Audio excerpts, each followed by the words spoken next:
Hi, Filipino wife abroad here. Something I hear from the expat men and also from my subscribers is that the Western women from their previous relationships were crazy.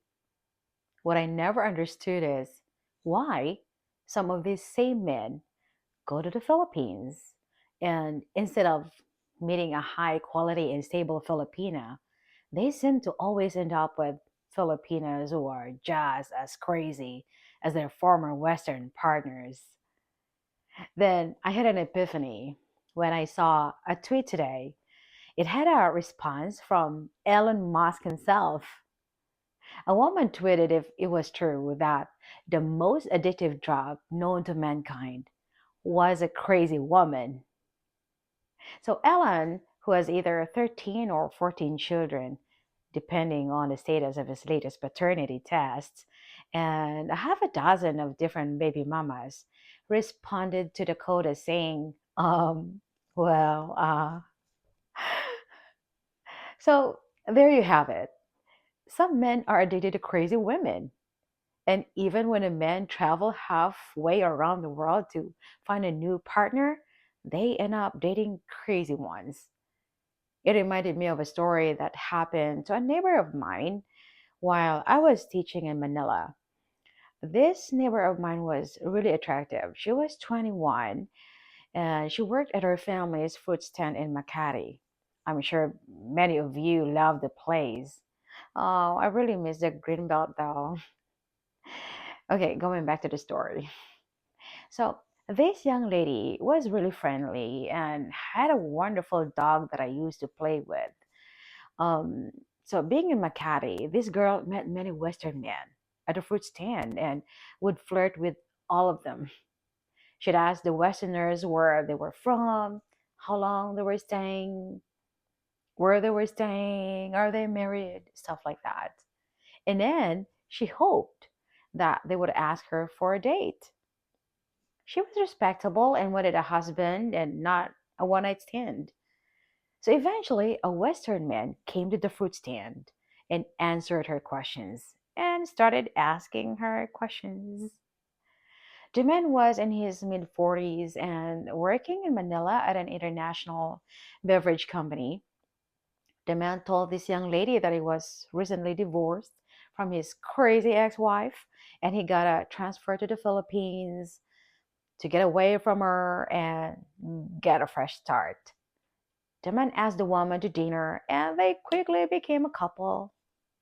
As Filipinas can do, she love bombed him from the start. She texted him during the day while he was at work, and in the evenings, she'd cook his favorite foods, give him massages, and focus on whatever whim he might have.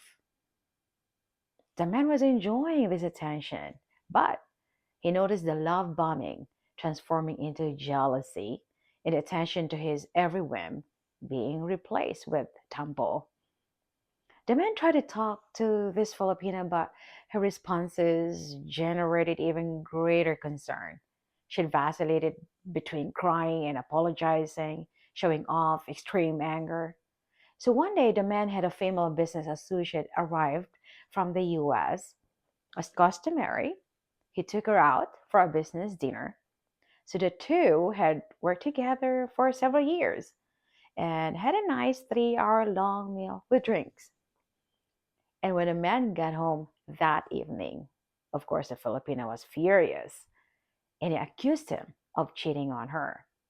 He explained that this was part of his job and he wasn't cheating and he wasn't going to apologize. He also told the woman that if she couldn't deal with his work requirement, that she needed to leave. This really sent the woman off, and she threw his computer at him and attacked him in a rage.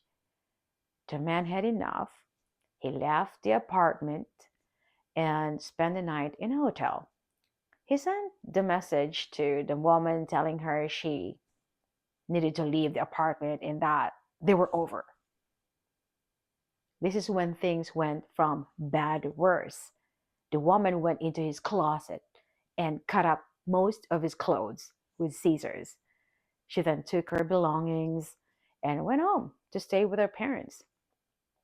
I was playing with her dog when she arrived. I remember she told me what had happened and how upset she was.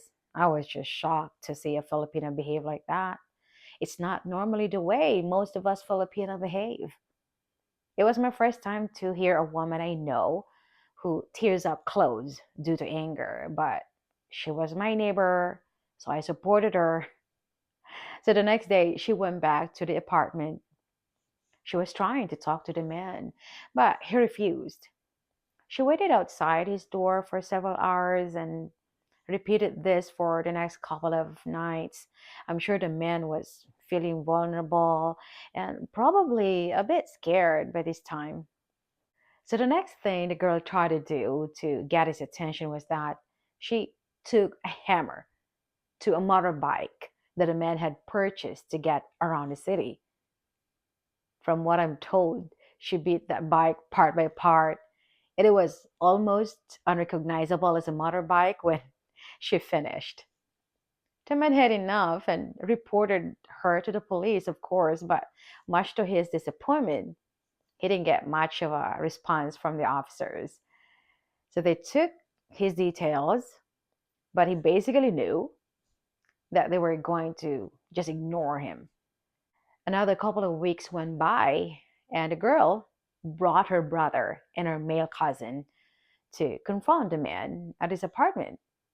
So when they saw the man coming to the apartment, they drove their motorbike at him. He's able to avoid being hit, but they chased him into a store where the man stayed until the girl and her family had left. What I was told by the girl was that the man quit his job the next day and left the Philippines. Crazy women are everywhere and are in every country.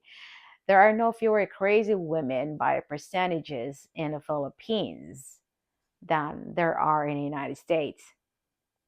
If a man is attracted to and is predisposed to dating crazy women, then changing your dating country is not the solution to finding your perfect mate.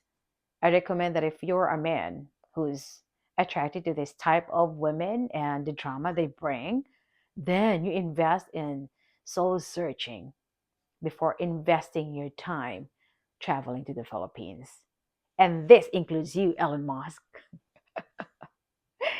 I hope you've enjoyed my story today. And remember to hit the like and subscribe buttons. And I'll be back again next week, with another interesting story. Thanks for watching. Happy weekend, guys.